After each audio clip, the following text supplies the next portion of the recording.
Welcome back to The Heat. We're talking about France and its upcoming presidential election. Will Marine Le Pen be the Donald Trump-type phenomenon of 2017? I'm joined from Paris by Leila Jacinta, a journalist with France 24.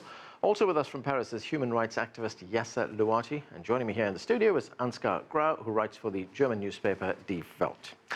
Thanks to all of you from Paris for being with us, and Ansgar for being with us here in the studio. Ansgar, let me start with you. And let's look at the bigger picture here of the French election, the impact it could have for Europe. Marine Le Pen has talked of a better deal for the French in the European Union, or offering a referendum which would give France the option of pulling out of the European Union like the British did. Let's take a listen to what she had to say. The objective will be to find within 6 months a compromise that will allow us to get back these 4 areas of sovereignty, monetary, economic, legislative and territorial. If the European Union does not allow this, then I will go to the French people with a referendum on whether we should bow out of this nightmare and become free again. So, Ansgar, if France were to pull out of the European Union, how big a blow would that be to the very existence of the EU? Frankly spoken, that would be the end of the European Union. And we can also say, even if she would become president and wouldn't decide in the end or wouldn't make this referendum, but would get their special rights, she explained she would make a renegotiation of the European Union contract, and only if she would get some special rights for France, she would stay in it. But even that would mean the European Union, as we have known it and learned it by now, would have been diminished and would have been destroyed. Much bigger than Brexit. It would be bigger than Britain, since the Great Britain was not always a part. It came later to the European Union, and it was always something like a special relationship between the continental Europe and the British Isle. But France was one of the founders, together with Germany, of the European Union. If they would quit, if France would quit the European Union, that the inconvenient truth would be over. Leila, if you look at the possibility of France having this referendum and possibly getting out of the European Union, do you see any similarities between France and Britain in terms of the conditions that exist that could lead to that?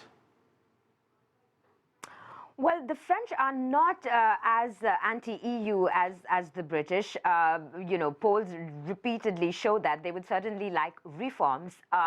Marine Le Pen always dismisses it and points out that the shock of the Brexit vote will ultimately prove her right. But let's bear in mind that we are not quite there. She is not quite the president, and then whether she actually takes it into a referendum. But there is no doubt her anti-EU position she's very strong on that. Her key advisor, Florian Philippet, she's serious about her intentions on that. But I'm not so sure about the French people. In that respect, I would not draw a parallel between French public opinion and British public opinion. The French feel much more, as Angus says, part of a continental project. They have very close and working relationships with the Germans. A Frexit, even if it went into a referendum, it would not be the kind of hard Frexit that Theresa May wants. Right. Yes, so we've also heard Marine Le Pen talking about cracking down on illegal immigration and on crime. And she's been talking about some of the measures she may take as well. We know what happened here in the United States with Donald Trump imposing this immigrant ban. It had a very detrimental effect on travelers and on immigrants coming to this country almost immediately, made life very difficult for them. But what are the kinds of measures that she may take in France that could impact the Islamic community there if she becomes president?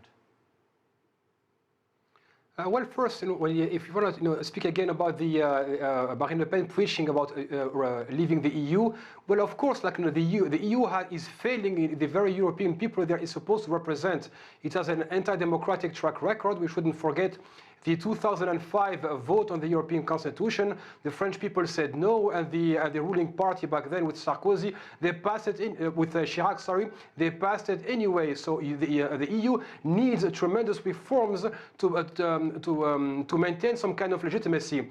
As for the measures proposed by Marine Le Pen, we shouldn't forget that this party has indeed a history of targeting minorities. It was the Jews yesterday, now it is the Muslims. But in order for Marine Le Pen to implement such measures, she has to leave every single international agreement France has entered to when it comes to to human rights, but also to violate the French Constitution. And regardless of that, she is still promising to do so by leaving the treaties, so she can apply discriminatory measures.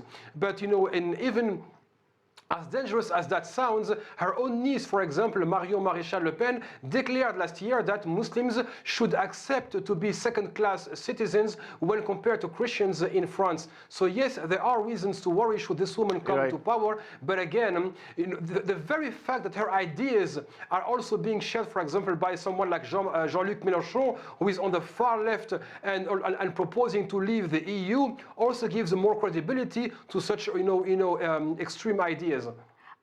But also when it comes to implementing measures, we have to bear in mind that in June there will be a parliamentary election, and her party does not do well on the national level in Parliament, in the National Assembly. So there will be that check. And France has had periods where they've had a president from one party and a prime minister from another party. So there is, of course, Parliament to consider.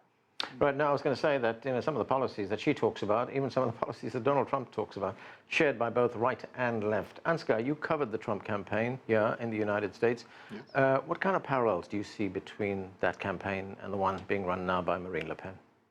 I think both campaigns are merely fueled by the debate about illegal immigrants and about the threat of terrorism. And given that point, I think the changes in Europe and also in France have been more radical over the last 1, 2, 3 years as in the United States. But both politicians ground on a sentiment of anti-illegals, anti-foreigners, and it shows that we have reached something like end of globalization in the mood of the populations in Europe as well as in the United States. And I think this sentiment, we are against globalization, although the United States benefited very much from globalization, and the European countries, also France, profited and benefited from from globalization and free trade and all those things. And the problem is, people used to see the disadvantages of these developments, but they don't see the advantages. And for example, the prices would be higher in all countries if you would step back from, for example, the European market or from free trade in the United States. And I think that are lessons which would be learned after those elections and after those presidencies, if Marine Le Pen, and I would agree, it's not made clear that she will be, there is a possibility that she will win the elections, but up to now I wouldn't, I don't think it's granted, by far not granted. Okay, that's where we have to leave it. Thanks to all of you for joining us. That is it for this edition of The Heat.